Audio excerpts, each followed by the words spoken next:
They buried Eleanor Ashford on a frozen November morning in 1876. The whole town came. Margaret Finch wept. The Reverend spoke of tragic youth cut short. They lowered a coffin into frozen ground. Eleanor Ashford wasn't dead. She was standing 20 miles north, watching smoke rise from the valley below, alive in a cabin with the man they called a beast, 19 years old, sold to pay her father's debt, married to a mountain brute who lived like an animal. The town waited for her body to turn up. It didn't, because here's what they didn't know. He'd given her a loaded rifle, a horse, and a map to the nearest city. She could have left a dozen times. She stayed anyway, and that terrified them more than if he'd killed her. The town of Coldwater wasn't much. A main street of mud, a saloon smelling of tobacco, a general store, a church with crooked steeple, and people who watched everything. People who whispered constantly. Eleanor had lived here forever. She'd never belonged. Too poor for bankers' wives. Too quiet for church women. But now they noticed her. Poor dear, Margaret Finch said yesterday. Her hand like a claw, married to that creature. Eleanor had said nothing. What was there to say? Margaret leaned closer, voice dropping. They say he killed a man, up in those mountains, with his bare hands. Eleanor pulled her arm free. They say many things. Margaret's smile was thin. Well, I'll pray for you. It didn't sound like comfort. It sounded like a eulogy. The wedding was set for noon. Eleanor woke to frost on windows. Her father was already gone, probably at the saloon. Liquid courage for selling daughters. She dressed slowly, carefully. The borrowed dress fit poorly. Too big in the shoulders. Too tight in the waist. It didn't matter at all. No one would remember the dress. They'd only remember the groom. She walked to church alone. The streets were empty. Too early for most folks. But curtains twitched as she passed. Eyes always watching. Always judging her. The church door stood open. Inside, Reverend Clay arranged candles. He looked up at her entrance. His face was kind but pitying. Eleanor. You're early. I didn't want to wait. He nodded without asking. Didn't offer a way out. He knew there wasn't one. We'll be here soon. The Reverend couldn't say the name. Eleanor sat in the front pew. The church was bitterly cold. Candles barely warmed the air. She folded her hands and waited for her fate. The town filled the church, not because they cared about Eleanor. They wanted to see him, the mountain man himself. Margaret Finch arrived with her husband. Her eyes hungry for gossip. Samuel Gray stumbled in drunk. He leaned against the wall. This ought to be something. More people trickled inside slowly. Shopkeepers and farmers arrived. Women in their Sunday best. By 1:45, nearly full. Eleanor sat alone up front. Father still hadn't arrived. She didn't look back. Didn't acknowledge the whispers. Just stared at the altar and waited for him. Then the doors opened wide. The whispers stopped instantly. Eleanor heard the sharp silence. She turned to look and saw him standing there. Jacob Hartwell filled the doorway, tall and broad-shouldered. He wore a bear fur coat, dark and patched at shoulder, buckskin trousers stained with blood, boots caked in mud. His hair was long, pulled back in low tie. His beard was thick. He looked exactly like a beast-eat, a brute from the mountains. He stepped inside the church. The floor creaked under him. People shifted in their seats. One woman pulled her shawl tighter. A man touched his pistol. Jacob didn't seem to notice. His eyes scanned the room, gray, cold, and empty. Then they landed on Eleanor. She couldn't look away now. For a moment she thought, turn and leave her. But he didn't do that. He walked down the aisle, slow and very deliberate, boots heavy on the wood. Pine smoke followed him. Leather scent filled the air. He stopped right beside her, didn't sit down, just stood looking at Reverend. Let's get this done. His voice was low, rough like gravel, but not cruel at all. Just tired and worn. Reverend. Clay cleared his throat. We're waiting for the father. Jacob glanced at Eleanor. You got a father? Eleanor's jaw tightened. He'll be here, Jacob shrugged. Once. Don't need him. She's of age. The Reverend hesitated. It's customary to. I don't care about custom. She want to do this? All eyes turned to Eleanor. She felt the weight. Margaret Finch's pity. Samuel Gray's amusement. The Reverend's concern. And Jacob's gray eyes, not demanding anything, just waiting for her answer. Eleanor stood up slowly. Let's begin. The ceremony was very short. Reverend Clay spoke quickly. Stumbling over some words, Eleanor barely heard them. Too focused on the man, Jacob stood perfectly still. He didn't fidget at all, didn't look around the room, just stared straight ahead. When the vows came, Jacob repeated them flatly. No hesitation or emotion, just words he spoke. Eleanor's voice shook badly. I, Eleanor Ashford, take you. She didn't know his name. Jacob glanced at her. Jacob, he said quietly. Jacob as my husband. The Reverend produced 2 rings, Sybil iron bands. Not gold at all. Jacob took Eleanor's hand. His fingers were rough. His touch was light. He slid the ring on. It was too big. Eleanor took his hand. It dwarfed hers completely. She slipped the ring on. It fit him perfectly. I now pronounce you married. He didn't sound celebratory. He sounded like a sentence. Jacob released her hand, stepped back from her. The Reverend blinked.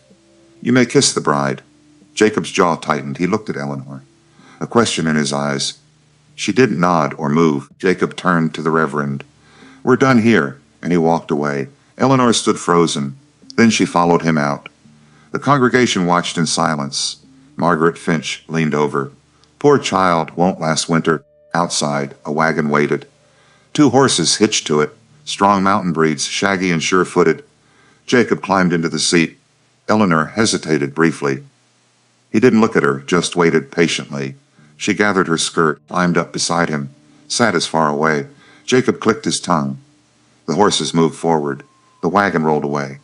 Eleanor looked back once. Her father stood watching in the saloon doorway. He didn't wave goodbye, didn't call out, just watched her leave. Then he turned back inside. Eleanor faced forward. She didn't look back again. They rode in complete silence. The town fell away. The road became a trail. The trail became a path, and the path began climbing. The air grew colder. The trees grew thicker. Pine and spruce, heavy with snow. Eleanor had never been this far from town. She had heard stories about mountains, about cold that killed, about wolves hunting in packs, about men who never returned. She glanced at Jacob, but he hadn't spoken since leaving. His eyes stayed on trail, his hands steady on reins. After an hour, Eleanor spoke. How far? Jacob didn't look at her. Another 2 hours. His voice was flat, not unkind, just factual. Eleanor pulled her shawl tighter. The wind was picking up. Snow began to fall, light at first, then heavier and heavier. The trail narrowed significantly. One side was steep mountain. The other side was darkness. Eleanor's hands gripped the seat. Jacob noticed her fear. Horses know the way. Done this 100 times. It didn't comfort her. The wagon hit a rock, lurched sideways violently. Eleanor gasped, grabbing anything. Her hand found Jacob's arm. He steadied the wagon with the other hand. He caught her wrist. You're safe. I won't let you fall. His grip was firm, not painful, just steady. Eleanor looked at him. Up close his face was weathered and lined. A scar crossed his jaw, but his eyes weren't cruel, just tired and sad. He released her wrist. Hold on to the rail. We're almost through this. Eleanor did as told. Her heart was pounding, but not just from fear, from something else, something she couldn't name. The trail leveled out, the trees opened up, and Eleanor saw it. A valley spread before them, not large at all. Maybe a mile across, surrounded by mountains, and in the center, smoke rising from a chimney. A cabin stood there, log-built and sturdy, larger than she expected. Jacob guided the wagon down. The snow was deep here, untouched except for tracks. His tracks from earlier. When he'd gone to town, they stopped at the cabin. Jacob climbed down, came around to her side, offered his hand. Eleanor hesitated briefly, then took it. His hand was warm. He helped her down, released her immediately. Inside, he said simply, I'll see to the horses.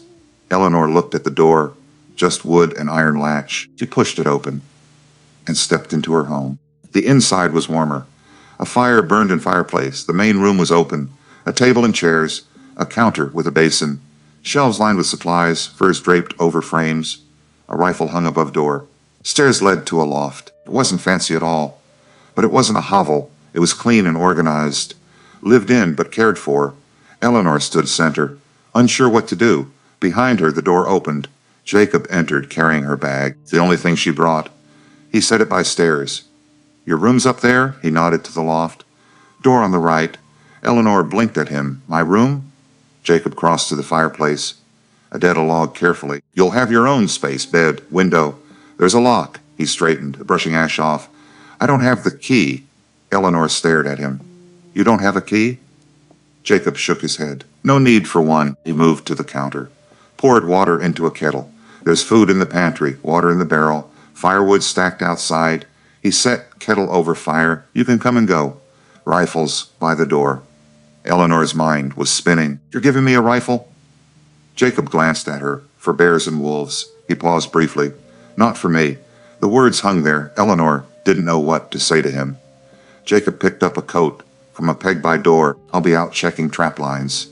Back before dark, he pulled the coat on, looked at her once more. Lock your door, if it makes you safer. And then he left. The door closed behind him. Eleanor stood alone. Fire crackled softly. The kettle began hissing. Outside, his footsteps faded. She looked up at loft, at the door on right, her room with a lock that he didn't have key to. Slowly, Eleanor climbed the stairs. Her hand shook. She pushed the door open. Inside was a small room, a bed with thick blankets, a window overlooking the valley, a small table with candle, and on the door inside, a heavy iron bolt. Eleanor closed the door, slid the bolt into place. The click echoed loudly.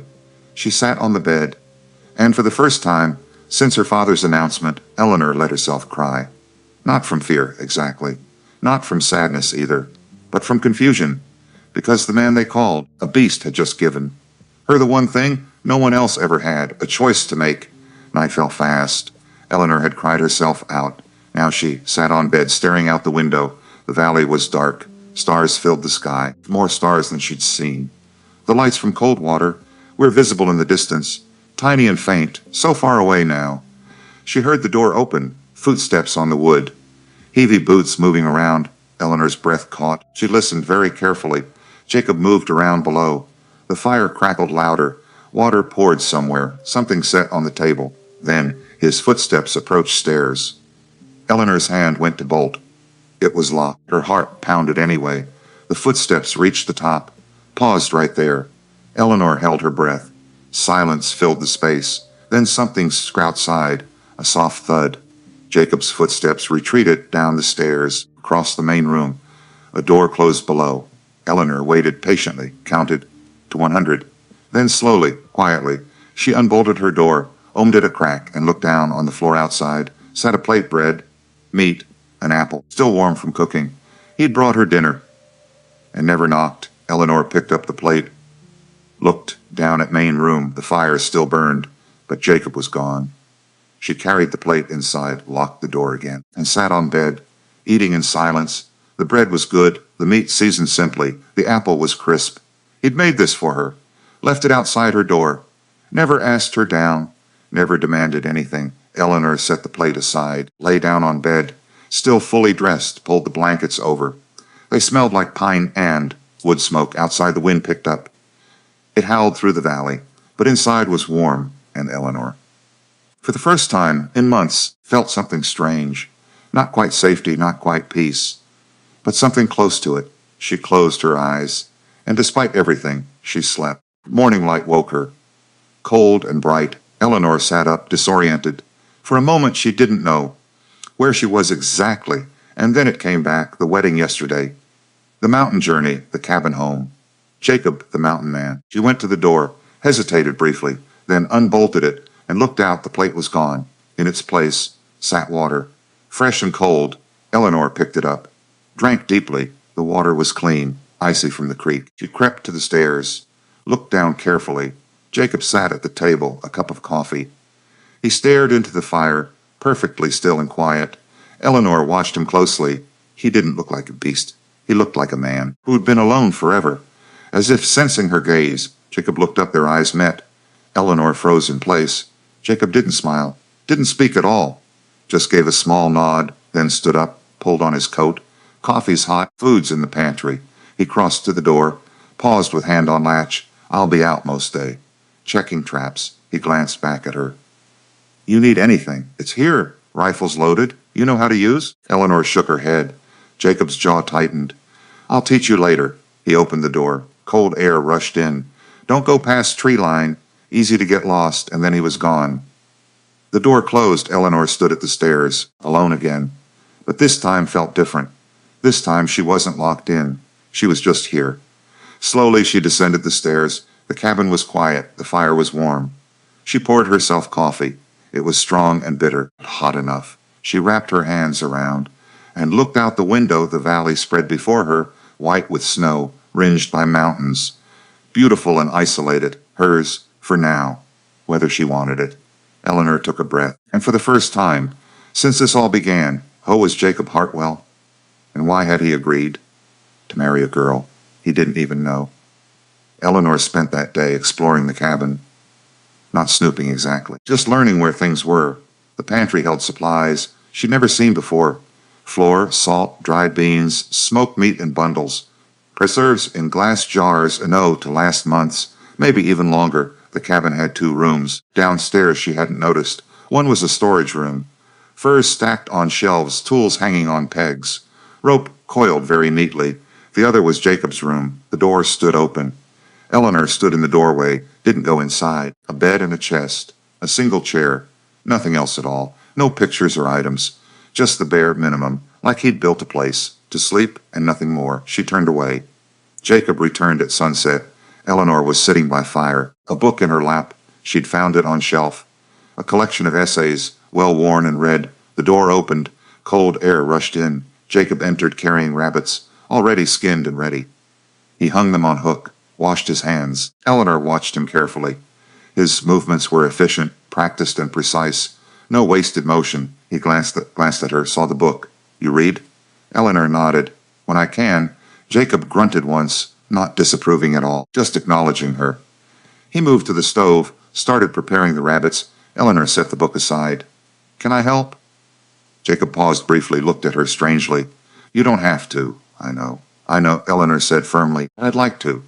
He studied her carefully, then nodded once. Potatoes are in the bin. Need 3 peeled and quartered. Eleanor stood up, found a knife, found the potatoes. They worked in silence. Jacob at the stove, Eleanor at the counter. The only sound was fire, and knife on board. It wasn't uncomfortable. It was just quiet. When the food was ready, Jacob set 2 plates down, sat at the table. Eleanor joined him. They ate quietly. Jacob didn't make conversation, didn't ask about her day, just ate methodically. Eleanor did the same, but halfway through, she spoke up. The cabin is well built. Jacob looked up. Built it myself. 6 years ago. You've been here 6 years? Longer. Had a smaller place. Eleanor waited to see if he'd say more. He didn't at all. She tried again. Do you ever go to town? Once a month for supplies, that's all. Jacob set his fork down. Town doesn't like me. I don't like town. Works out. He picked fork back up. Conversation over apparently. Eleanor finished eating, collected the plates, washed them in basin. Behind her Jacob stood. I'll be up early, heading north to check traps. Eleanor nodded once. Good night, then. Jacob paused at the stairs. You did fine today. Eleanor turned around. What? But he was already climbing. A moment later, a door closed. His room, probably. Eleanor stood alone in the firelight. You did fine today. It wasn't much, but it was something. The days began forming pattern. Jacob left early. Eleanor woke to coffee made. Bread or biscuits left. He'd return at dusk. They'd prepare dinner together, eat in near silence, and then retreat separately. It was lonely, but also predictable, safe in its way. Eleanor started taking tasks. Without being asked, she kept the fire going, swept the floors clean, organized the pantry. Not because she had to, but because she needed something. One morning she found Jacob outside chopping wood. The axe came down with perfect precision. Again and again the pile grew. Eleanor watched from the doorway. He worked without stopping, breath clouding in cold air, wet on his brow. He glanced up, saw her watching, didn't stop working, just kept going. Eleanor wrapped her shawl tighter. Do you need help? Jacob sunk the axe into the stump, wiped his forehead. You know how to split? No. Then you'd lose a finger. He pulled the axe free. But you can stack what I've cut, if you want. Eleanor stepped into snow. Her boots sank deep. She started gathering logs, carrying them to the pile. Her hands went numb. Her back ached. But she kept going. Jacob didn't tell her stop. Didn't say she was wrong. Just kept splitting, and she kept stacking. When the pile was done, Jacob drove axe and stump. That'll last 2 weeks. He looked at the wood, then at Eleanor. Good work. He went inside. Eleanor stood there, hands red and raw. but something in her chest felt warm inside. 2 weeks into marriage. Jacob announced they needed town supplies, he said over breakfast. Need flour and salt. Few other things. Eleanor's stomach dropped. Town meant people. Where people would stare, where Margaret would whisper, where everyone would pity her. Or worse than that, do I have to come? Jacob looked at her. No, but you should. You'll need to know where to get things in case of what? He didn't say. In case he died? In case she left? Eleanor swallowed hard. All right, they rode into Coldwater just after noon. The town looked the same, muddy streets and buildings. People going about business.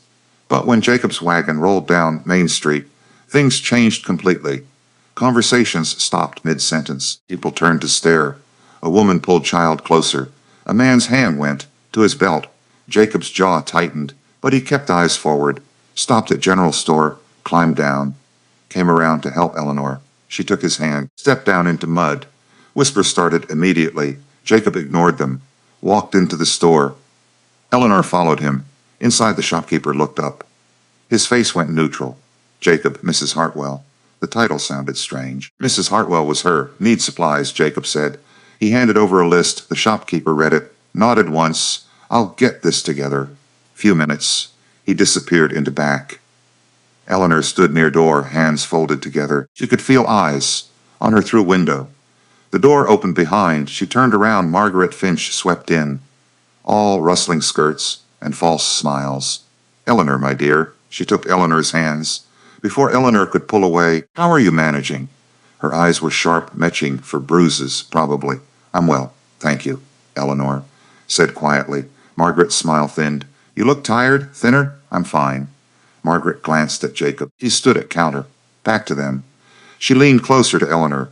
If you ever need sanctuary, the church doors are open. Eleanor pulled hands free. I don't need sanctuary. Are you certain? A young woman alone in those mountains with... She couldn't finish. Eleanor's patience snapped. With my husband? Yes, Mrs. Finch, I'm certain. Margaret's eyes widened. Well, I was only helping. I don't need your help. The words came out hard. Eleanor didn't take back. Margaret's face flushed red. I see. Well, I hope you don't regret. She turned on her heel and left quickly. The bell chimed harshly. Eleanor's hands were shaking. Behind her, Jacob spoke. Good. She turned around. He was looking at her. People like her thrive on pity. Don't give them any. The shopkeeper returned with the supplies. Jacob paid him. Load the crates. They were almost done when Samuel Gray appeared. He stumbled from the saloon, drunk even at midday. Well, well, he called out.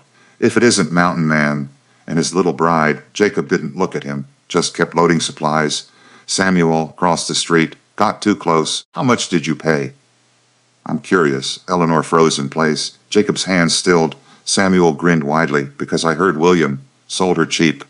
Desperate, I guess. Wonder if she's worth it.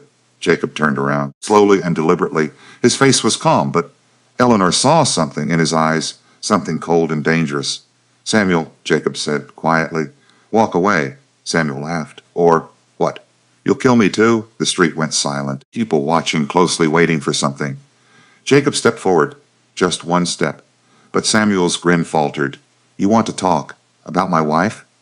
Jacob's voice was whisper, but everyone heard it. Then talk to me, not about her.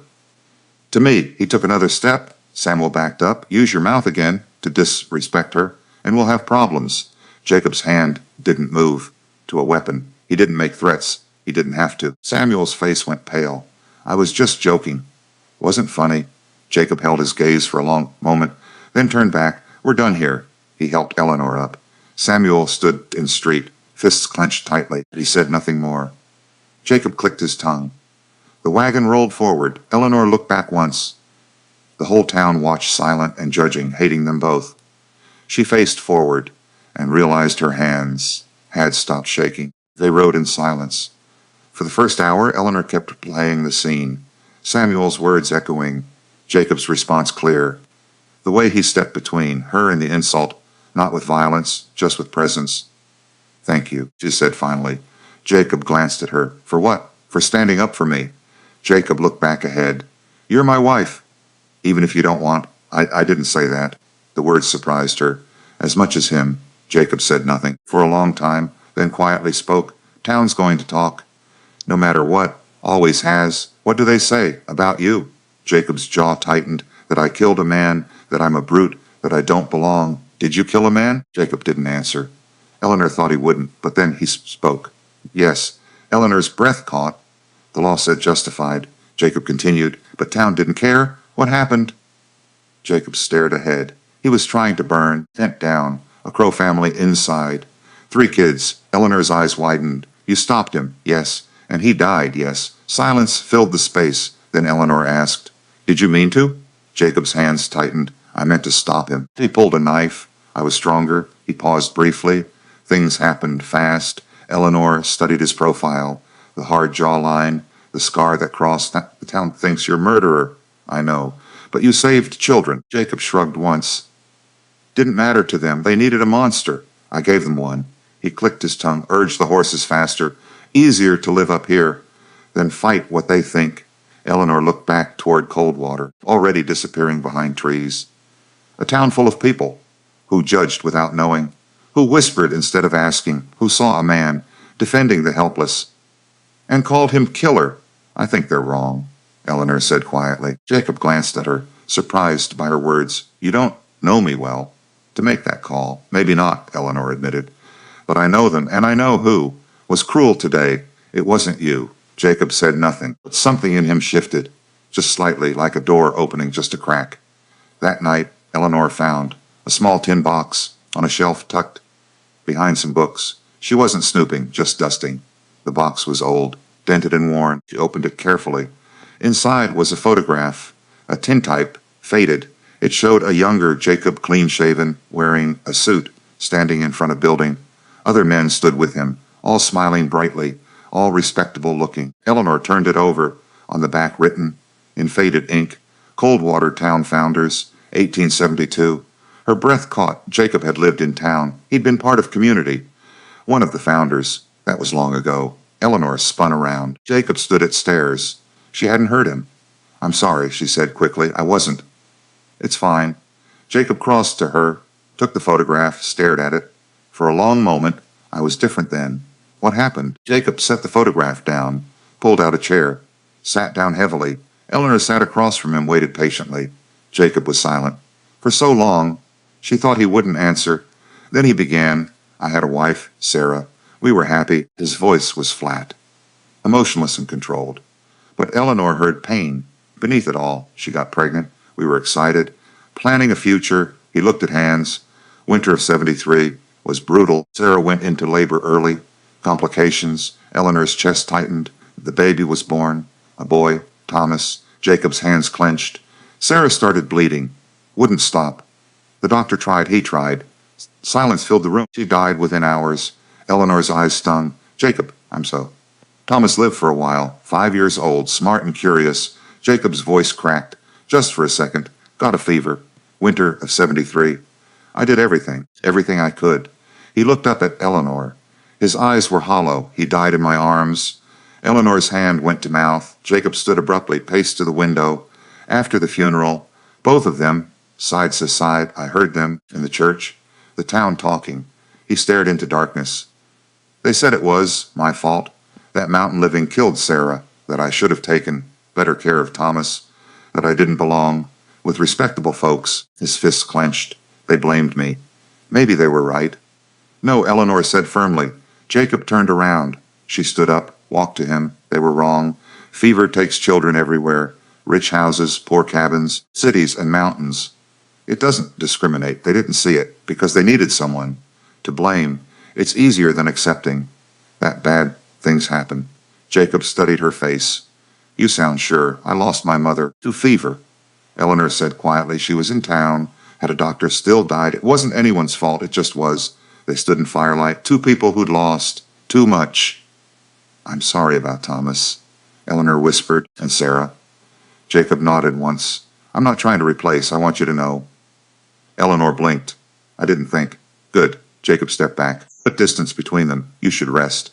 Long day. He moved toward his room. Paused at the door. Eleanor? Yes, you're not her. And this isn't that. He looked at her. One more time. I married you to settle a debt, that's all.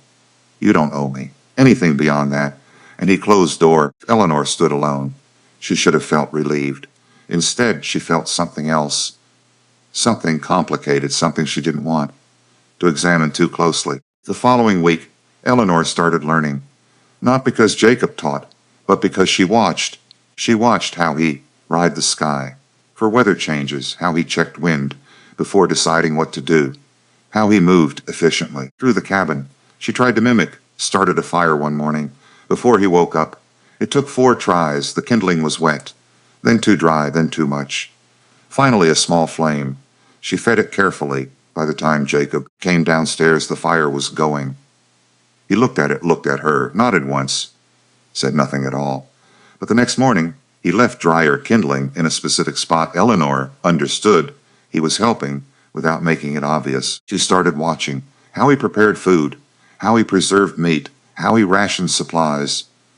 She took over tasks, cooking clothes in Creech night, mending torn fabric, not because he asked, because she could. One afternoon she found his rifle by door. She'd never held a gun. She picked it up heavy and awkward.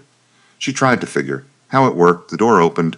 But Jacob entered, saw her. She expected him to take it away. Instead, he closed door, walked over to her. "You'll shoot yourself, holding it like that." Eleanor set it down. "I'm sorry." "Don't be sorry. You should know how." He picked up a rifle, shows her how. "Stock against your shoulder. Firm, but not tight." He demonstrated clearly. Sight along the barrel. Breathe out slow. Squeeze. Don't pull. He handed it over. "Try." Eleanor lifted it, tried to copy stance. The rifle wavered. "Heavier than you thought." "Yes, you'll get used to it." He moved behind her, didn't touch her, just talked her through, feet wider, balanced the weight. Eleanor adjusted her stance. "Better. Now aim." At that tree, Eleanor sighted down barrel. Her arms were tired. "When you're ready, squeeze." Eleanor took a breath, held it in, squeezed the trigger. The rifle kicked hard against her. She stumbled back. Jacob steadied her, hands on her shoulders, then immediately away. First time always knocks back. You'll learn to brace. Eleanor's shoulder throbbed. But she'd done it. She'd fired a rifle. "Did I hit anything?" Jacob walked a tree, studied it carefully, 3 feet to right. "But you hit tree behind." Eleanor groaned loudly. Jacob almost smiled. "Almost. Takes practice. We'll do this weekly. Thank you." Jacob took the rifle. "You don't have to thank. You need to know how to protect yourself." "Why?" "Because you live on mountain, and I might not always be here." He said it factually, but Eleanor's chest tightened at the thought, Jacob not here, her completely alone. She pushed it away. That night, Eleanor made dinner, rabbit stew from scratch. She'd watched Jacob make it a dozen times. She tried to replicate. The result was passable, not good exactly, but not terrible. Jacob ate without complaint. Eleanor picked at hers. It was bland. She'd forgotten the salt. Halfway through eating, Jacob stood up, got the salt, set it in front, said nothing at all. But his eyes glinted. Amusement may be showing. Eleanor salted her stew. "It helped a lot. I'll do better next time." Jacob shrugged once. "I've had worse. It wasn't much, but coming from him, it felt like praise." After dinner, they sat by the fire. Jacob carved a piece of wood carefully. Eleanor watched his hands, precise and patient. "What are you making?" "Spoon." Old one cracked. Eleanor leaned back. "Do you ever get lonely?" Jacob's knife paused. "I did at first, and now?" He resumed his carving. "Got used to it? Is that the same as not being lonely?" Jacob looked at her, really looked at her. "No," he said quietly. "I don't suppose it is." Silence settled between them, but it wasn't uncomfortable, just honest and real. Eleanor watched the fire. "I was lonely in town, surrounded by people, still lonely. I know the feeling. Do you?" "I lived there for years. Never felt like I belonged." "Not really. Even with Sarah?" Jacob's hand stilled. "Even then. She was good and kind, but the town always made me feel like I wasn't enough." He sat down carving. After she died, they proved it. Eleanor's heart ached for the young man. In that photographs, smiling and hopeful, died by grief and judgment. They were wrong, Eleanor said. Jacob looked at her. "You keep saying that, because it's true." Jacob held her gaze. Something passed between them. An understanding. 2 people the town had failed. 2 people who ended up here, together, by chance or fate or desperation. But together nonetheless. Jacob stood up. "I'll be up early. North traps again." Eleanor nodded once. Good night, Jacob. He paused at stairs. Good night, Eleanor. And for the first time it felt like they were starting to know each other, not as the strangers forced into marriage, but as two people learning to exist in the same space, carefully and slowly, but learning nonetheless. A few days later, Eleanor woke to silence.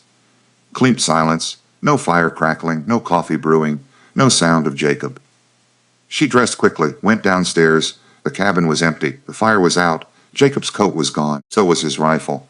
Eleanor felt a flicker of panic rising. Where was he? She looked out window. Snow had fallen overnight, heavy and thick. The valley was buried, and in the distance she saw him, a dark figure against white snow, walking along tree line, moving slowly, deliberately forward. Eleanor watched until he disappeared into forest. She should have felt relieved to be alone. Instead, she felt uneasy. She busied herself, started the fire, made coffee, waited for him. Hours passed slowly. Noon came and went. Jacob didn't return. Eleanor tried, not worrying. He knew these mountains. He'd be fine. But as afternoon faded, the worry grew. What if something happened? What if he's hurt? What if she's truly alone now? She stood at window, watching and waiting, and then just as the sun touched peaks, she saw him, walking slowly, limping badly. Eleanor's heart jumped. She grabbed a shawl, ran outside quickly. The cold hit hard. But she didn't stop. Jacob saw her coming, raised a hand. I'm fine. He wasn't fine. Blood stained his leg. What happened? Trap. Bear trap. Someone said it illegal. Caught my leg. Eleanor's stomach turned. Need to sit. I need to get inside. She helped him, his weight against her heavy and solid, but she managed. Inside she helped him to a chair. His leg was bad. The trap had torn through his trousers. The wound was deep, still bleeding steadily.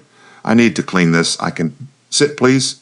Jacob looked at her, then nodded once. Eleanor moved fast, heated water quickly, found clean cloth.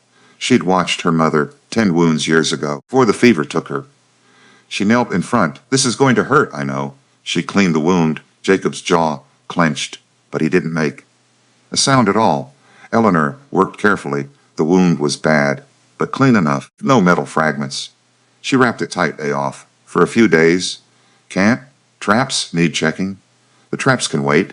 Jacob started to argue. Eleanor looked up. Please. Something in her voice stopped him cold. He nodded slowly. All right. Eleanor sat back. Her hands were shaking. Jacob noticed immediately. You did good. Eleanor looked at blood on her hands, at the bandage she'd wrapped at this man who could have died on the mountain. And she realized something. She would have been devastated if he had, not because she'd be alone now, but because she was starting to care about him, about this life, about this strange, quiet existence they were building. Together, you should rest, she said quietly. Jacob nodded, but he didn't move, just looked at her. Eleanor, yes, thank you. It was the first time he'd thanked her for anything at all. Eleanor felt something in her chest crack, open wide. You're welcome. They sat in firelight, his leg bandaged, her hands still shaking, and between them, something new, something neither expected, the beginning of trust. Jacob's leg healed slowly. 3 days he stayed off, like Eleanor insisted. She brought him food, changed his bandages, checked for infection. There was none. The wound was clean, healing well enough. On the 4th day, Jacob stood up, tested his weight. Eleanor watched from table. How does it feel? Sore, but I can walk. He took a few steps, limp but managed. I need to check traps. Eleanor stood up. I'm coming with you. Jacob turned around. It's a long walk, rough terrain, I know. You don't have to. I want to. Jacob studied her, then nodded once. Get your coat and boots, real ones. He gestured to a chest. Eleanor opened it. Inside were clothes, men's clothes mostly, but also some that might fit her, wool trousers and coat, fur-lined boots. Whose were these? Jacob's face went blank. Sarah's. She was tall. They might fit. Eleanor touched the fabric. It felt wrong. Wearing a dead woman's clothes like this, she'd want them used, Jacob said quietly. No point letting them rot. Eleanor looked at him. He meant it. She nodded once, changed behind the partition. The trousers fit well. The coat was warm. The boots were snug, but comfortable enough. When she came down, Jacob was waiting. He handed her a walking stick. Use this, snow hides holes. They set out together. The mountain was different, on foot, harder and colder, but also beautiful. Eleanor had never been this deep into wilderness. The trees were massive. Ancient pines that creaked, the snow was pristine, untouched except for tracks. Jacob moved slowly because of his leg. Eleanor stayed close. He showed her trap lines, how to check them without getting caught, how to reset them, how to read signs. "This one's been tripped," he said, kneeling down, "but nothing caught." "What does that mean?" "Something smart. Fox, maybe? Or a wolverine." He reset it carefully. Moved on ahead. They checked 6 traps. 3 were empty. One had a marten. Jacob dispatched it quickly, humanely and fast. Added it to bag. The other 2 destroyed. Torn apart completely. "Bare," Jacob said, examining the damage. "Recently, last few days," he stood up, scanning the trees. "We should head back." Eleanor didn't argue. On the walk back, Eleanor asked the question that had been bothering her. "Why did you agree? To marry me?" Jacob didn't answer. They walked in silence for several minutes. Then he spoke. "Your father owed money to a man named Garrett. Bad man, the kind who doesn't forgive." Jacob stepped over log. "Garrett came to me. Said William had a daughter, young and pretty enough. Said if I married you, the debt would clear." Eleanor's chest tightened. "So you bought me?" "No." Jacob stopped walking, turned to face her. "I paid the debt. That's different. How?" "Because I told Garrett I'd marry you, but only if you agreed, and only if you could leave whenever." Eleanor stared at him. He didn't like that. Jacob continued speaking. "But I don't work with men like him unless it's my terms." He started walking again. "You agreed at altar? You could have said no. I would have found another way to help your father. You would have." Jacob glanced at her. "I'm not a good man, but I'm not him." They walked on. Eleanor's mind spun. He'd given her choice, even then, even when she didn't. Why help at all?" she asked him. "You didn't know us." Jacob was quiet. "For a long time. Your father came once, years ago, right after Sarah died, brought me a casserole. Said his wife made it. Said no one should. Grieve alone." Eleanor's eyes widened. "I never ate it," Jacob continued. "Couldn't eat much then, but I remembered. He was kind when he didn't have to be." He shrugged once. "Figured I owed him. Didn't figure it'd turn out like this." Eleanor walked beside him. This man who the town called a beast, who had married a stranger to repay a kindness, who had given her freedom, when he could have demanded. "I'm glad it did," she said quietly. "Turn out like this?" "Yes." Something flickered in eyes, surprise or maybe hope, but he said nothing, just kept walking. And Eleanor followed. 2 weeks later, they needed supplies again. Eleanor dreaded it, but Jacob was firm. "You need fabric. I need nails.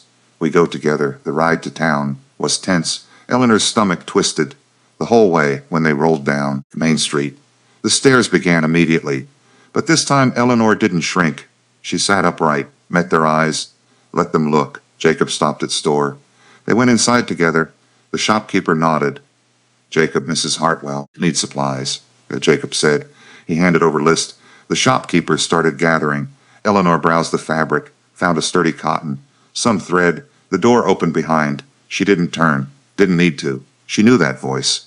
Well, still alive. I see. Samuel Gray. Drunk-eyed again." Eleanor ignored him. Samuel moved closer.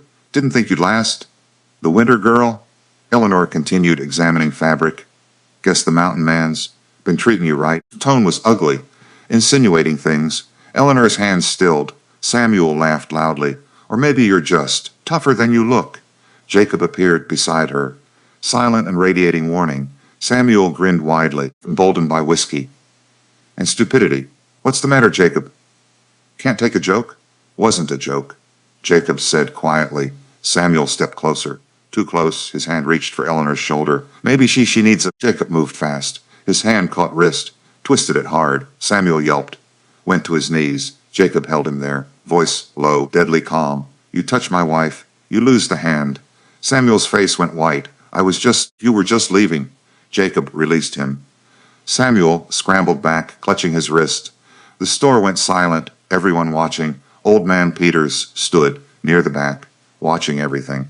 Eleanor stepped forward, surprising herself. "I'm not afraid of my husband, Mr. Gray." Her voice was steady, clear and strong. "I never have been." She looked around store.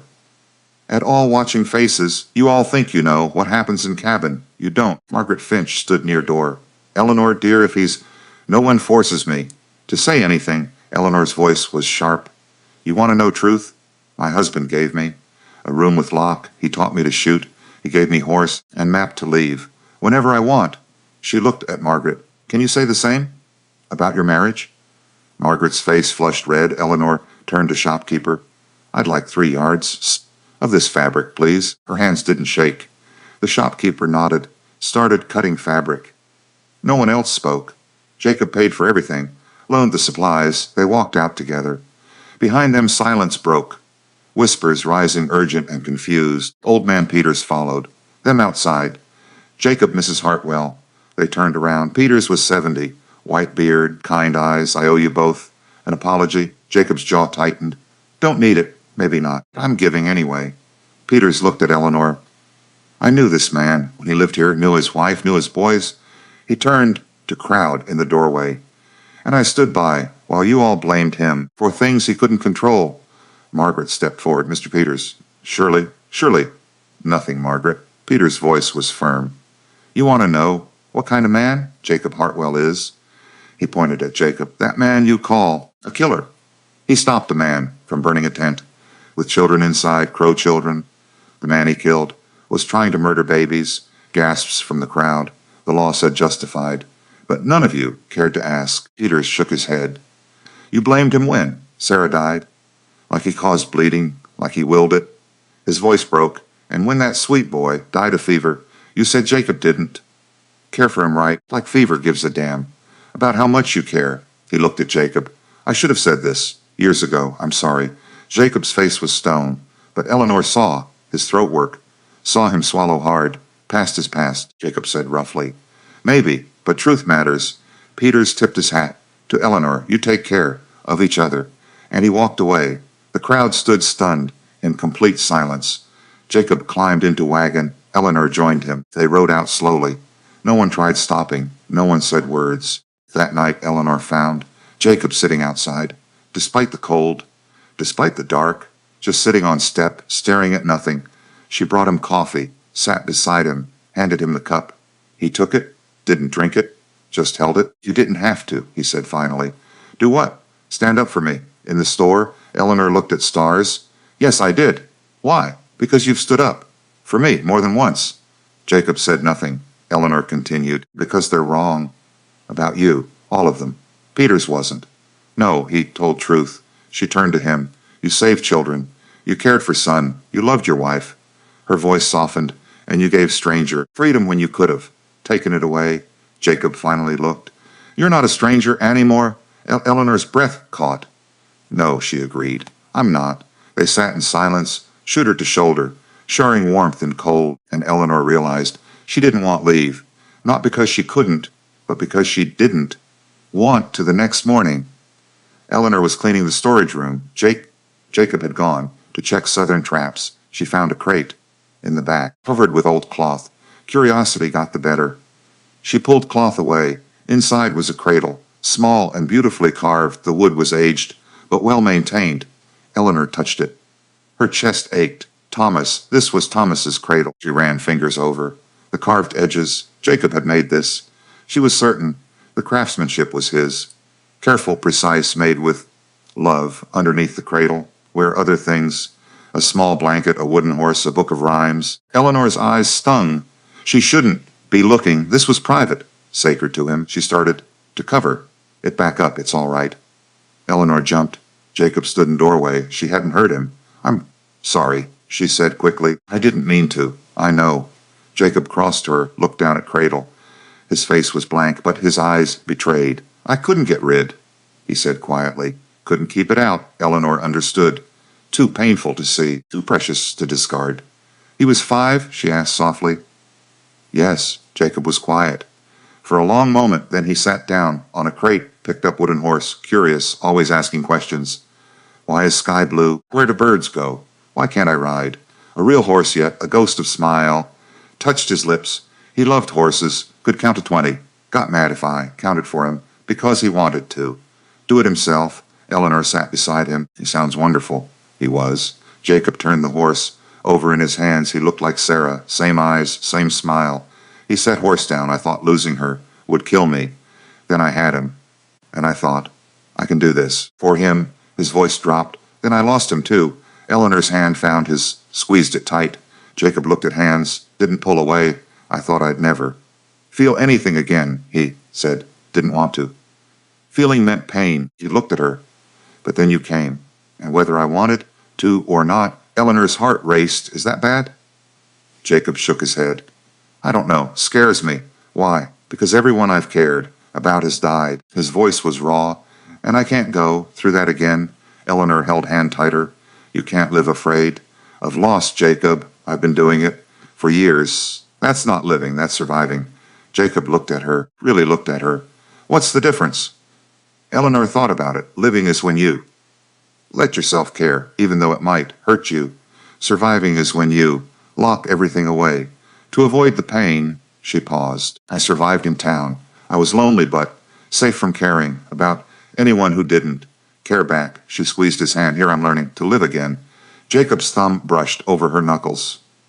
Just once. You're braver than me. No, just learning. From you. From me? You married a stranger to help her father.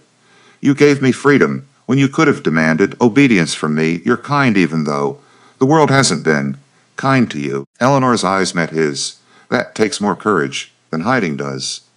Jacob stood up, pulled her up with him. They stood close. Too close. Not close enough. Eleanor. The door slammed open downstairs. They both jumped. Heavy footsteps. A voice slurred and angry. Jacob, I know you're here. Eleanor's blood went cold, that voice. She knew it. Jacob's jaw clenched. Stay here, Jacob. But he was moving down the stairs. Eleanor followed him. In the main room stood William Ashford, her father, drunk and disheveled. Angry? There you are, William said. We need to talk. Jacob's voice was ice. You need to leave. Not until I get what I'm owed. Eleanor stepped into view. William's eyes found her. Eleanor, tell your husband to be reason to go, Father. William's face darkened. Father? Now? You call me, Father? After you abandoned me? You sold me. I saved you. Gave you a home. A husband.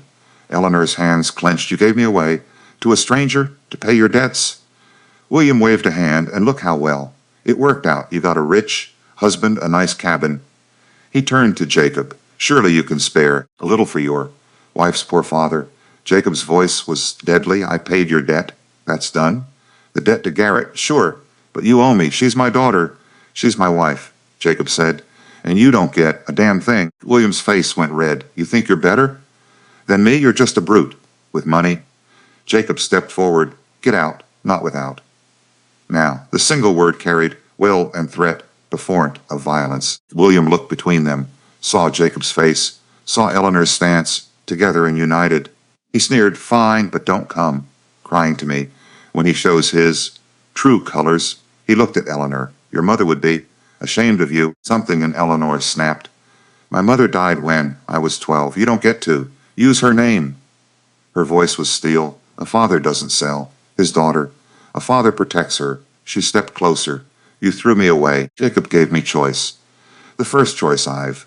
She pointed to door. Leave and don't come. Back here. William's mouth worked. Eleanor. I mean it. You're not welcome here. William looked to Jacob, hoping for what? Support or sympathy. Jacob's expression was granite. You heard her. William stood there for a moment. Then he turned, stumbled to the door, paused with hand on the latch. You always were ungrateful, just like her, and he left, slamming door behind him. Eleanor stood frozen, shaking badly, not with fear, with rage and grief and relief. Jacob moved to window, watched William stumble toward a horse, mount clumsily, ride away. Only when he was out of sight. Did Jacob turn? You all right? Eleanor nodded, then shook her head, then started to cry. Jacob crossed to her, hesitated briefly, then pulled her close into his arms. Eleanor buried her face in his chest, sobbed for the father she'd lost years ago, for the man who'd become a stranger, for the life she'd left behind. Jacob held her, didn't tell her it was all right, didn't offer empty comfort, just held her, let her cry. When the tears stopped, Eleanor pulled back. I'm sorry. Don't be. I got your shirt wet. Jacob almost smiled. It'll dry. Eleanor wiped her eyes. He was right about one thing. What's that? I am ungrateful. Jacob's brow furrowed. I should thank you for everything. For the room with lock, for the rifle, for the freedom. She paused, for seeing me as a person, not property. Jacob's hand came up, cupped her face gently. You don't owe me gratitude, Eleanor. Then what do I? Owe you? Nothing. His thumb brushed away. A tear, at this point. You don't owe anyone anything. Eleanor covered his hand with hers. What if I want to give something anyway? Jacob's eyes searched hers. What do you want to give? A choice. What choice? The same one you gave me. She took a breath. I can stay. Or I can go. You've made that clear. Her voice steadied. I'm choosing to stay. Not because I have to, because I want to. Jacob's hand trembled slightly. Eleanor. I'm not finished. She stepped closer. I'm choosing to be your wife, really your wife. Not just in name. Her eyes held his. If you'll have me. Jacob stared at her. Conflict clear on face. Want and fear and hope I can't promise. I'm not asking for promises. I'm asking for a chance. Eleanor's voice was soft. A chance for both of us to live, not just survive. Jacob's other hand came up, framed her face. I'm terrified of losing you. I know, I know. Eleanor leaned into touch, but I'm here now, and I'm choosing this, choosing you. Jacob's forehead rested against hers. Why? Because you're a good man, because you've been kind. When the world wasn't, because you gave me freedom, and I'm using it. To stay. She smiled slightly, because somewhere along the way I started caring about you, and I think you started caring about me. Jacob's eyes closed. I do. Then let yourself have this, have us. Jacob pulled back just enough to look. You're sure? I'm sure. He studied her face, looking for doubt, finding none at all. And then he kissed her, gentle and tentative, asking, not demanding. Eleanor kissed him back, her hands fisting in his shirt, his arms wrapping around her. It wasn't their first kiss. That had been at altar, ligatory and empty. This was different. This was choice. This was real.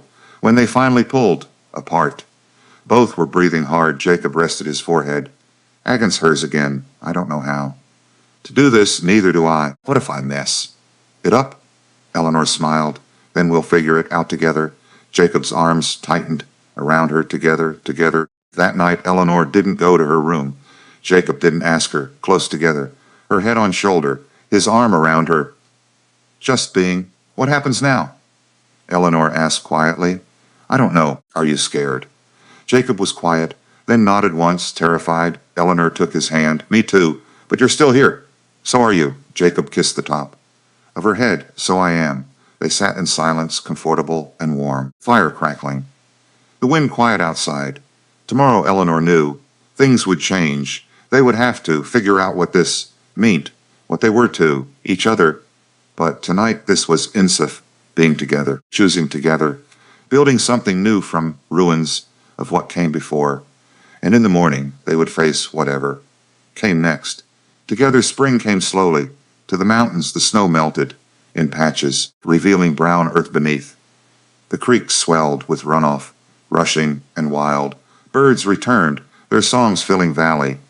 And inside the cabin, something else thawed. Eleanor and Jacob moved around each other differently, not as strangers, not even as roommates, as partners. He taught her to ride his mountain horse, a sturdy, mare-tamed dust. Eleanor fell off twice, got back on 3. Times Jacob watched, arms crossed, never helped unless asked. When she finally stayed on through a full circuit, he nodded once. Good, that was all. But his eyes held. Pride. She taught him things, 2 small things. How to mend clothes properly instead of rough patches. How to make bread that didn't taste like stone. How to laugh again. That last one surprised them both. It started when Eleanor tried to chop wood. She'd watched Jacob do it 100 times. How hard could it be? Very hard as it turned out. She missed the log. Enter the axe buried itself in dirt. Jacob appeared from cabin. What are you doing? Helping? You're going to lose a foot. I'm being careful. Eleanor pulled axe free. Try it again. Hit the log. It didn't split. The axe stuck. She pulled hard. It didn't budge. Jacob walked over, stood behind her. You're using your arms. Use your whole body. He put his hands over hers on handle, like this. Together they pulled axe free, raised it up, brought it down. The log split clean. Eleanor turned her head. His face was close. Too close. Not close enough. I think I need more practice. she said quietly. Jacob's breath was warm. I think you need a smaller axe. Eleanor laughed. Jacob stared at her, then smiled. A real smile, not much. But there it is, Eleanor said softly. What? I was starting to think you'd forgotten how. Jacob's smile widened. Just a fraction. Maybe I had. He stepped back, released her hands. Come on, I'll find you something that won't kill you. Eleanor followed him to the storage shed, her heart lighter than it had been in years. 3 weeks after William's visit, Jacob made an announcement. There's a church service on Sunday, Easter. Eleanor looked up from mending. Are we going? Jacob's jaw tightened. I need to. Why? Jacob set down tool. He was sharpening. There's something I need to do publicly. Eleanor waited. Jacob stood up, paced to the window. When we married, town. Thought I bought you. Like property, I know. They still think it. Peters told the truth about the killing. But they still think. You're trapped here. Jacob turned to face. I need them to. No different. Eleanor's chest tightened. What are you going to do? Jacob crossed the chest, pulled out papers, legal documents. He brought them over. Eleanor unfolded them. Deed to land, Northern Valley Tract, 300 acres, water rights from creek. The name on deed made her breath catch. Eleanor Ashford Hartwell, not Jacob Eleanor. This was Sarah's land, Jacob said quietly. Her father left it to her before we married. When she died, it came to me. He sat across. It's the most valuable thing I own. Good grazing, water year, round, could support livestock, crops, whatever. Eleanor stared at deed. Why are you showing me this? Because I'm giving it to you. Eleanor's head snapped up. What? Jacob's eyes were steady. It should have gone to another woman. Sarah would have wanted that. He gestured to papers. It's yours, your name, your property. You can sell it, lease it, build on it, live on it separate. From me, Eleanor's hands trembled. Jacob, I'm going to give it to you, publicly, at church in front of everyone. His voice was firm. So they know. You're not my property. You never were. Eleanor's eyes filled. You don't have to. Do this? Yes, I do. Jacob leaned forward. You chose to stay. That means everything to me. But I need you to know you can leave anytime with means to support yourself. He tapped the deed. This gives you that. Eleanor set papers down carefully. This is your security. No, you are. Jacob's hand covered hers. Money and land don't mean anything if you're not free. Eleanor looked at their giant's hands, at this man who kept giving her the thing most men never would. Choice when? She asked. Sunday you'll come with? Eleanor nodded. Yes. Jacob squeezed her hand, released it. It won't be easy. The town will talk. Let them. Jacob almost smiled. All right then. Sunday morning dawned clear, and cold Eleanor dressed carefully. Not in borrowed clothes. In a dress she'd made herself civil and sturdy. Hers Jacob wore clean trousers, a shirt without patches, his Sunday coat, the one from photograph, older now, but still good. He didn't shave beard, didn't cut his hair. Short, he was who he was. They rode to town in silence. Eleanor's stomach churned. Jacob's hands were steady on the reins. His jaw was tight. This was hard for him going back to the plea. That had destroyed him. Eleanor reached over, touched his arm. He glanced at her. She didn't say anything, just stayed close. Jacob's hand covered hers briefly, then returned to reins. But it was enough. Coldwater's church was full. Easter service always drew a crowd. Jacob stopped the wagon outside. People were filing in. They saw him. Conversation stopped. Heads turned. Jacob climbed down, came around to help Eleanor. She took his hand, stood beside him. Together they walked toward church. The crowd parted. Whispers followed. Is that Jacob Hartwell? Haven't seen him in church for years. Wonder what he wants. Poor girl. Look how thin. Eleanor kept her head high. Jacob's hand was firm on her elbow. They entered the church. Every pew was full. Margaret Finch sat in third row. Her eyes widened. Samuel Gray stood at the back, sober today, his face wary. Old man Peters sat near the front. He nodded to them. Reverend Clay stood at the altar, saw them. His face registered surprise, then something else, concerns or maybe hope. Jacob led Eleanor to a pew. They sat down. The church filled. With tension waiting, the service began. Reverend Clay spoke about resurrection, about new life from death, about redemption. His eyes kept drifting to Jacob. Eleanor wondered if he knew. If Jacob had told him what was coming, the sermon ended, the reverend called for any who wished to speak. This was customary Easter testimonies, usually about faith restored, prayers answered. Jacob stood up. The church went silent, every eye on him. He walked to front, stopped before the altar, turned to face them. Eleanor's heart pounded. Jacob's voice when he spoke was quiet, but it carried, I know most of. You didn't expect me. Here, murmurs of agreement. I haven't been to this church in 4 years, not since I buried my wife and son. The murmurs stopped. I stayed away because I believed what you thought of me, that I was responsible, that I didn't belong among decent folk. Jacob's hands clenched. Maybe you were right. Maybe I didn't belong. He paused. But I'm here today because of her. He looked at Eleanor, my wife. Eleanor's breath caught. When we married, I know what you all thought, that I bought her, that she was payment for a debt. Margaret Finch shifted. You were wrong. Jacob pulled papers from coat. The deed. This is a land deed. 300 acres in North Valley belonged to my first wife, Sarah. Her father's land. His voice remained steady. When Sarah died, it became mine. He looked at Eleanor. Today I'm giving it to Eleanor. Gasps rippled through church. Jacob walked to Eleanor's. Pugh handed her the deed. This is yours, your name on title, your land to do with as you choose. Eleanor took the papers, her hands shaking. Jacob turned back. She can sell it. She can live on. It's separate from me. She can use it to leave and start over somewhere else. His voice grew stronger. I'm giving this to her so everyone in this town knows she's not my property. She never was. Margaret Finch stood up. Mr. Hartwell, this is highly irregular. Sit down, Margaret. Old man Peter's voice was firm. Margaret's mouth opened, closed. She sat down. Peters stood up, walked to the front, stood beside Jacob. This town owes this man an apology. Peter's voice was strong, despite his age. We blamed him for things beyond his control. We called him murderer. When he saved children, we shunned him when he needed us most. He looked at congregation, and we judged him for marrying Eleanor without knowing the truth. Peters turned to Jacob. You're a better man than most of us, myself included. He held out hand. Jacob hesitated, then shook it. Peters turned to congregation. Anyone else have something to say? Silence, long and uncomfortable. Then Reverend Clay stepped forward. I married you both. I confess I had doubts. I worried for Eleanor's safety. He looked at Eleanor. But I see now. I was wrong. Forgive me. Eleanor nodded, unable to speak.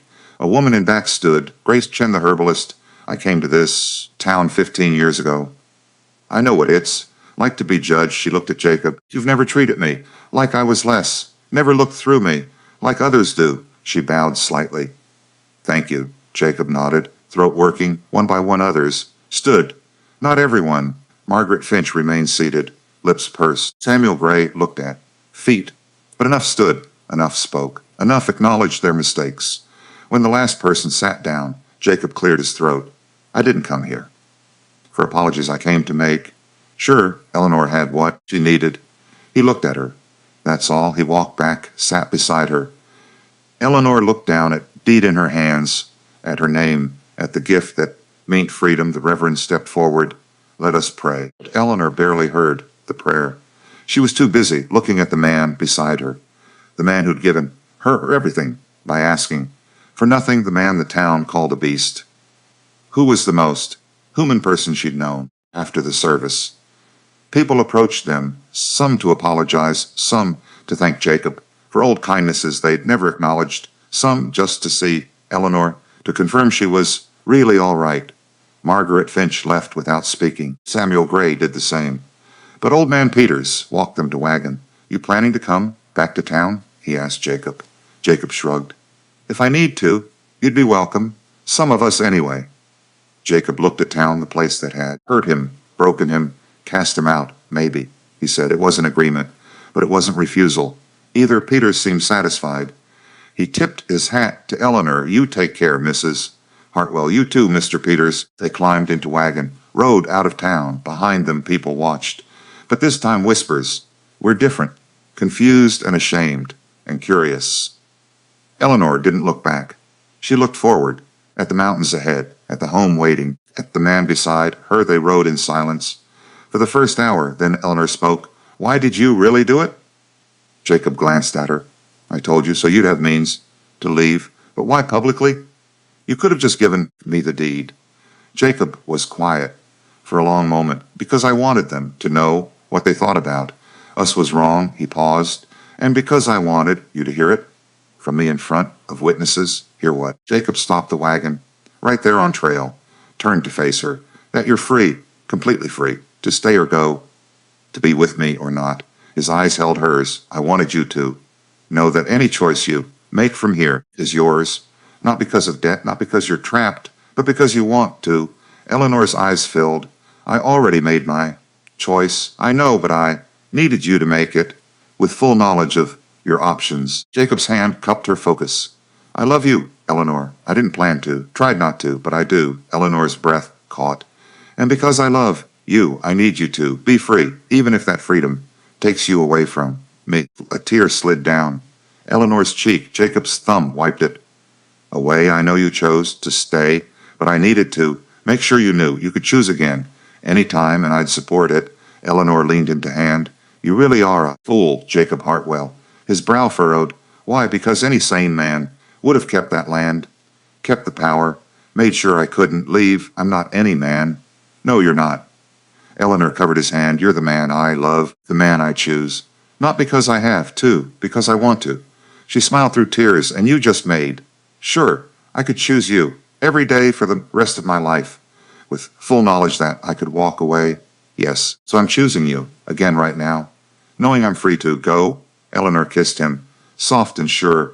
I'm staying, Jacob, not because of land or security or lack of options.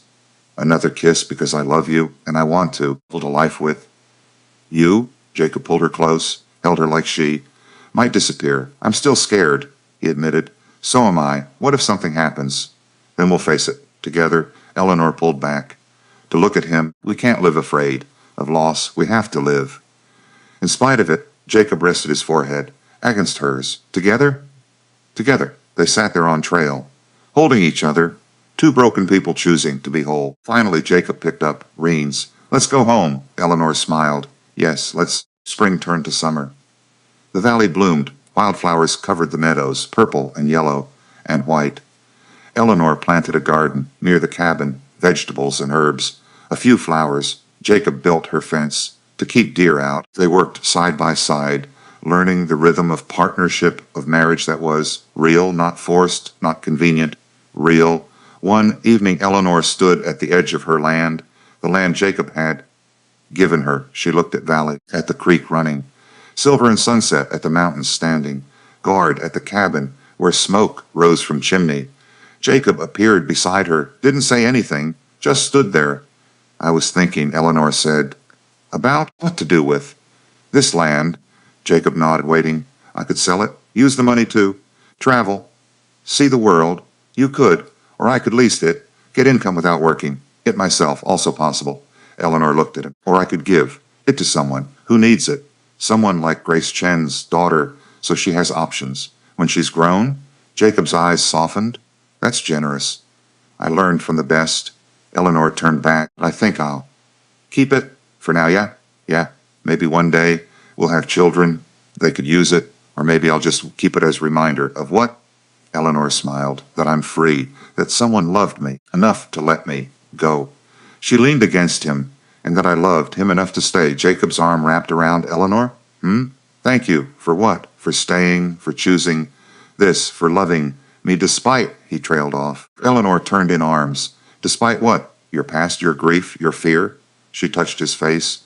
Those things made you who you are, a man who understands loss, who values freedom, who knows love isn't possession. She kissed him softly. I don't love you. Despite those things, I love you. Because of them, Jacob held her close. I don't deserve you. Probably not. But you're stuck with me anyway, Jacob laughed. The sound rich and warm. Eleanor smiled against chest. There's that laugh again. You keep finding it. Good, I plan to. Keep looking. They walked back to the cabin, hand in hand, the mountains darkening around them, stars beginning to appear. Inside, Eleanor started dinner. Jacob added wood to fire, simple tasks, ordinary moments, but filled with something extraordinary. the choice to be together every day. For as long as they had, autumn came. The aspens turned gold. The air grew crisp. Eleanor and Jacob prepared for winter, stocking supplies, chopping wood, preserving food. One afternoon, Grace Chen brought her daughter.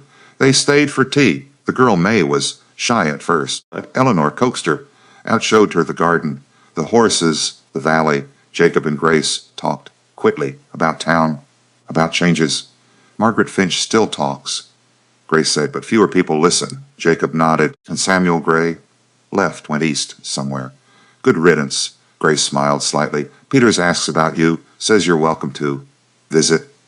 Jacob looked at Eleanor, playing with May in the garden, lawing. Maybe we will someday. Grace followed his gaze. She's good for you. I know, and you're good for her. Jacob didn't respond. Grace stood to leave, called for May. At the door she turned to Jacob. My daughter wants to learn to read, really learn, not just what the schoolhouse teaches. Jacob understood. Eleanor could teach her, if you'd like. Grace's eyes filled. I would pay. No need.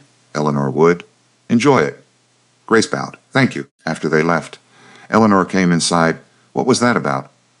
Jacob told her. Eleanor's face lit up. Really? I could teach if you want. I do. Eleanor hugged him. This is perfect. I've been wanting something useful to do. Oak held her, breathed in the scent of her hair, lavender and wood smoke. You're already useful. You know what I mean. Something beyond just us. She pulled back. I want to make a difference here. Help people. Jacob nodded. Then we will. We? You teach. I'll build a room onto cabin. Give you space for students. Eleanor's eyes widened. You do that? Why not? It's your land, our home. Might as well use it. Eleanor kissed him, hard and grateful. I love you. I love you too.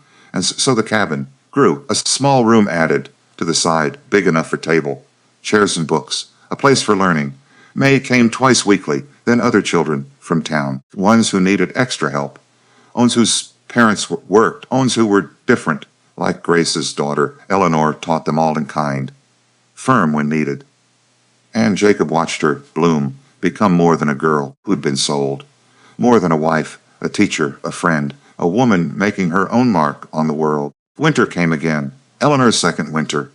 In the mountains, but this one was different. This one she wasn't afraid. She knew how to survive now, how to read weather, how to shoot, how to keep fire going, how to preserve food, how to be partner.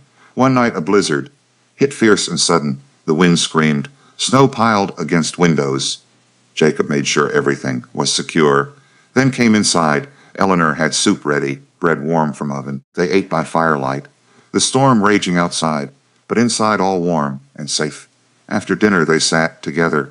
Eleanor with her mending, Jacob carving wood, the silence comfortable. Eleanor set down needle. Jacob, do you ever regret marrying me? Jacob's hands stilled. He looked at her. Never. Not even when it was hard. Especially not then. He set down carving. You made everything bearable, then you made it good. Eleanor smiled. I could say the same about you. Jacob pulled her close. She settled against him, her head on shoulder, his arm around her. Tell me about Thomas. Eleanor said softly. Jacob stiffened, then relaxed. What do you want? To know? Anything and everything. Jacob was quiet. For a moment, then he began talking about his son, his laugh and questions, his curiosity. Eleanor listened, asked questions, lawed at funny stories, cried at sad ones. And Jacob talked, more than he had, in years, letting the memories out, finding they didn't hurt quite so much anymore. Thank you, he said, when he finished. For what? For letting me remember, for not being afraid of his ghost. Eleanor touched his face. He's part of you. I could never be. Afraid of that, she paused. And Sarah, tell me about her. So Jacob did. And Eleanor listened, learning about the woman who'd come before, the woman whose land she now owned, the woman whose husband she now loved. And instead of jealousy, Eleanor felt gratitude. Sarah had loved Jacob, had given him son, had left him land. That became Eleanor's freedom. In a strange way, Sarah had made this possible. I wish I could. Thank her, Eleanor said. Jacob's arms tightened. She'd like you. You're strong like she was. You think? I know. They sat in firelight, the storm outside, peace inside. And Eleanor realized she was happy, truly happy for the first time. In her life, spring returned. Eleanor's third spring. In the mountains, she stood in garden, planting seeds, planning for the season. Jacob was repairing fence. Winter had been hard. On it, Straighten pressed a hand to her lower back. Jacob noticed. You all right? Eleanor smiled. I'm fine, just tired. Jacob walked over, studied her face. You've been tired lately. Eleanor's hand went to her stomach. Unconsciously, Jacob's eyes followed movement. His breath caught Eleanor. She looked up, nodded. I think so. I'm not certain yet. But Jacob's face went through 100 emotions, joy and terror, hope and fear. Eleanor took his hand. I know you're scared. I can't lose you. You won't. You don't know that. No, but I'm not Sarah. This isn't then. Eleanor placed his hand on her stomach. We're going to be careful. We'll get help from town if we need. Grace knows midwifery. Jacob's hands trembled. What if? Then we'll face it. But we can't live. In fear of what might happen. Eleanor's eyes held his. We have to live. In hope of what could be. Jacob pulled her close, held her like precious. Fragile. I'm terrified, he admitted. I know. So am I. But you're still hopeful. Yes. Because I have you, and you have me, and we're stronger together. Jacob buried his face in her hair. Okay. Okay? We'll try together. Eleanor held him tight. Together, the months passed. Eleanor's belly grew. Jacob was attentive. Almost too much. I'm pregnant, not dying, Eleanor said one day. Jacob had just stopped her from lifting bucket. I know, but nothing. I can. Still do things, not heavy things. Eleanor rolled her eyes, but she was smiling. Grace came regularly, checked on Eleanor, brought herbs, gave advice. You're healthy, baby, strong. Jacob worries. Grace nodded knowingly. He lost someone. It's natural, I know, but I need him to trust that this can turn out differently. Give him time. He's trying. And he was slowly. Jacob relaxed. Let Eleanor move at her own pace. Stopped hovering quite so much. They prepared together, peeked up the small room that had been Thomas's, made it ready for new life. Eleanor found the cradle in storage, the one Jacob carved. She brought it to him. Can we use this? Jacob looked at it. Pain flickered across face, but also something else, acceptance. Thomas would want it used. Are you sure? Jacob ran his hand over the wood. He was a generous boy. He'd want his brother or sister to have it. Eleanor's eyes filled. Thank you. Jacob set the cradle in the nursery, stood looking at it for a long moment. Eleanor came up behind, put her arms around. I love you. Jacob covered her hands. I love you too, both of you. Winter came again. Eleanor was large now. Do any day. The first snow fell. Jacob paced nervously. Maybe we should go to town? Stay near the doctor? Eleanor shook her head. Grace is here. She's delivered dozens of babies. But what if, Jacob? Look at me. He did. I'm strong. The baby's healthy. Grace knows what she's doing. Eleanor took his hands. We're going to be fine. Jacob nodded, didn't look convinced, but trusted her. 2 days later, Eleanor woke before dawn, pain low in belly. She touched Jacob's shoulder. It's time. Jacob was up instantly. I'll get Grace. It's still early. We have time. I'm getting Grace. He was out before she could argue. Eleanor smiled despite pain. Grace arrived within an hour. Calm and efficient, she examined Eleanor. You have a while. But everything looks good. The hours passed, painful and long. But Eleanor endured. Jacob stayed close, held her hand, wiped her forehead, whispered encouragement. Finally, as the sun set, the baby came. Cry-filled cabin, strong and healthy. Angry at being born, Grace cleaned the baby, wrapped it, placed it in Eleanor's arms. A girl. Eleanor looked down at the tiny face, perfect and beautiful. Hers. Jacob stood frozen, staring. Jacob, Eleanor said softly. Come meet your daughter slowly. Jacob approached, looked down at baby. His eyes filled. She's perfect, Eleanor finished. Jacob touched the baby's tiny hand. She gripped his finger, and something in Jacob's heart broke open. Joy pure and unfiltered. She's really here. She is. Jacob sat on bed. Eleanor shifted the baby so he could hold carefully.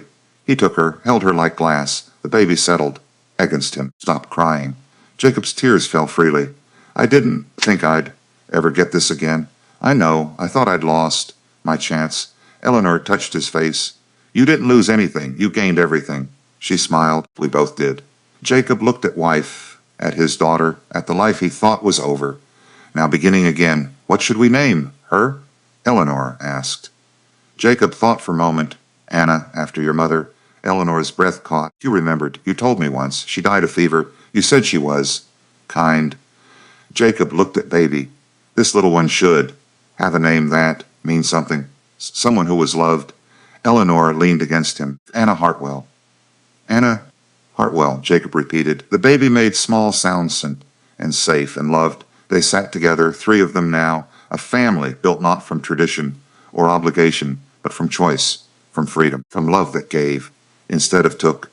Outside snow fell softly, inside a fire burned, warm, and in that cabin, in the mountains, life continued messy and unpredictable, beautiful. Spring came again. Anna was 3 months old, growing strong, curious like her brother had been. Eleanor carried her outside, showed her the valley, the mountains, the creek running silver. This is your home, Eleanor said softly. These mountains, this valley, this life. She smiled at daughter. You'll grow up free. Your father made sure of that. Jacob appeared beside them, put his arm around. Both, she will. Both of you will. Eleanor leaned into him. We already are. They stood in mourning. Sun, watching the world wake, below in the town. Life went on. People still talked, still judged, still whispered, but it mattered less. Now, what mattered was here.